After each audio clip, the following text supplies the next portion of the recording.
Olá, meus queridos alunos, eu já deixei para vocês aqui no YouTube um vídeo sobre estrutura de DNA. Vamos agora falar de replicação do DNA. E o primeiro passo nesse assunto é entender quando uma célula faz a replicação. Veja só, uma célula replica o DNA quando ela vai se dividir. Antes de se dividir, ela tem que replicar o DNA, porque cada célula filha dela tem que receber uma cópia. Então é nesse momento que uma célula duplica o seu DNA. Antes de se dividir, para que cada célula filha receba uma cópia. Mas nós temos que entender como a célula faz para replicar o DNA. Então vamos olhar essa imagem. Um erro comum dos alunos é imaginar que para replicar o DNA, a célula abre a molécula em uma ponta e vai replicando até chegar na outra. Não é assim, porque a molécula de DNA é muito comprida. Se fosse replicar de uma ponta até chegar na outra, o processo demoraria muito. O que a célula faz, na verdade, é abrir o DNA em vários pontos ao mesmo tempo. São as chamadas origens de replicação. Observe que elas formam bolhas de replicação e, à medida que essas bolhas são replicadas, o processo avança para os dois lados ao mesmo tempo. É o que está indicando aí no desenho as setas vermelhas. Veja que, por causa disso, por avançar para os dois lados simultaneamente, a replicação do DNA é chamada de bidirecional. À medida que elas avançam para os dois lados, vão se encontrando e até chegar a replicar o DNA inteiro. Se você olhar o desenho com atenção, você verá que lá em cima há apenas uma molécula de DNA, enquanto que embaixo já há duas. Perceba também que cada molécula de DNA resultante tem apenas uma fita nova, que está em lilás, e conserva uma fita antiga, que está em azul claro. Como a replicação do DNA conserva uma fita antiga, nós dizemos que esse processo é de replicação semi-conservativa. Fique atento, porque algumas questões de vestibular falam de forquilhas de replicação. O que acontece é que quando forma aquela bolha de replicação, ela gera uma forquilha de cada lado. A replicação vai avançando e as forquilhas vão se afastando até completar toda a replicação do DNA. Teve uma questão, por exemplo, que diz que as forquilhas tornam a replicação mais lenta. Está errado. Elas tornam a replicação mais rápida, porque isso permite que o DNA seja replicado em vários pontos ao mesmo tempo. Chegou a hora de vermos a replicação com detalhes um pouco mais químicos. Então vamos observar essa imagem. A enzima que faz a replicação é a DNA polimerase. Como ela faz isso? Você já sabe que o DNA apresenta um pareamento específico de bases. O A se liga com T e o C com G. Então o que a enzima DNA polimerase faz é coletar nucleotídeos que estão soltos e unir esses nucleotídeos uns aos outros, mas sempre obedecendo ao pareamento. A com T, C com G. Agora, pessoal, sempre que uma célula sintetiza uma substância, ela gasta energia. Então, de onde vem a energia para a síntese de DNA? Observe que o nucleotídeo que está chegando nessa imagem, que é o nucleotídeo carregando a citosina, ele está chegando com 3 fosfatos. Bom, mas 2 fosfatos ali estão em vermelho. Por quê? As ligações de fosfato são ligações que carregam muita energia. A DNA polimerase pega esse nucleotídeo com 3 fosfatos, mas quebra a ligação entre eles, liberando 2 fosfatos.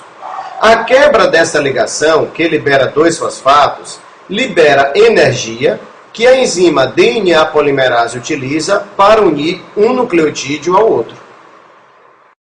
Essa imagem que nós acabamos de ver levanta 2 questões interessantes. A primeira é que eu lhe disse que o pareamento tem que ser correto, AT-CG. Mas como é que a DNA polimerase faz para não errar? Ora, ela verifica. Como assim? Veja bem.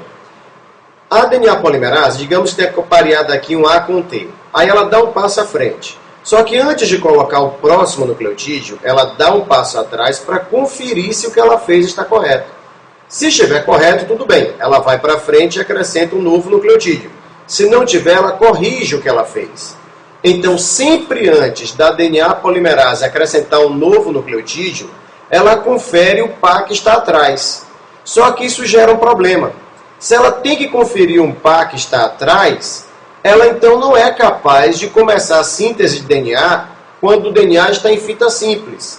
Ela só consegue sintetizar o DNA se atrás dela já tiver um trecho duplicado que ela possa conferir. Como é que a célula resolve esse problema?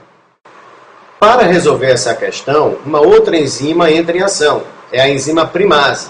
O que a primase faz é parear ao DNA um pequeno trecho de RNA, que no desenho aí aparece em verde. Uma vez que a primase pareou ao DNA um trecho de RNA, a enzima DNA polimerase tem condições de, a partir daí, sintetizar o DNA. Uma outra questão que aquele desenho que a gente viu lá atrás nos deixou é a seguinte. Nós vimos que a energia para sintetizar o DNA está no próprio nucleotídeo que chega com 3 fosfatos. Porque é preciso, a partir dali, fazer a ligação entre aquele fosfato e o carbono 3 da pentose do nucleotídeo que está acima. Só que se é assim, significa que novos nucleotídeos só podem ser adicionados ao lado 3'.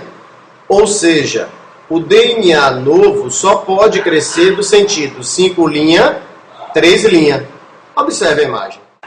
Bem, vamos agora ver o processo de replicação por inteiro.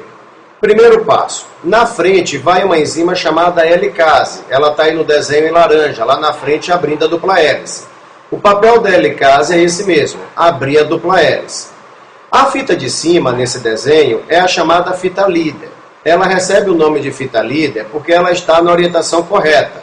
Ou seja, a DNA polimerase, que está representada aí como uma rosquinha, vai sintetizando a fita nova de DNA, que está em vermelho, no sentido 5', 3'. Então, nesse caso, não há dificuldade nenhuma. À medida que a helicase abre o DNA, a DNA polimerase vai sintetizando a fita líder. Só que o DNA apresenta uma orientação antiparalela entre as suas duas fitas, lembra?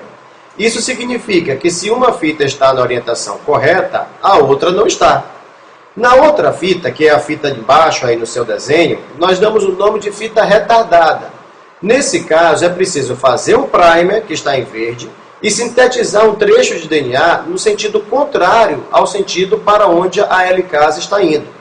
Isso faz com que a fita retardada seja sintetizada de trechinho em trechinho, gerando os chamados fragmentos de Okazaki. Então, a fita de cima, que é a fita líder, não precisa de fragmentos de Okazaki. Mas a fita de baixo, como está no sentido contrário, ela precisa sim de fragmentos de Okazaki. Eu vou ser bastante honesto com você. Eu sei que aprender isso nessa rapidez é bastante difícil, mas tem uma solução. Já que você está aqui no YouTube, existe uma animação que colocaram aí lá, muito boa, muito boa. Dê uma olhada nessa animação que você vai entender bem mais fácil o que eu acabei de falar. Olha aí o endereço dela. Meio chatinho o endereço, né? Eu sei que é, mas olha, garanto para você. Pode dar uma olhada nessa animação que você vai gostar. Você vai entender esse processo que eu acabei de explicar com muita facilidade. Anotou? Não se desespere não. Se você teve dificuldade de anotar esse endereço, não tem um resumo do vídeo? Aqui no YouTube aparece o resumo do vídeo. Eu vou colocar no textozinho do resumo o endereço desse site, ok? Pessoal, replicação do DNA é isso. Até a nossa próxima aula, que será sobre a transcrição do DNA. Grande abraço.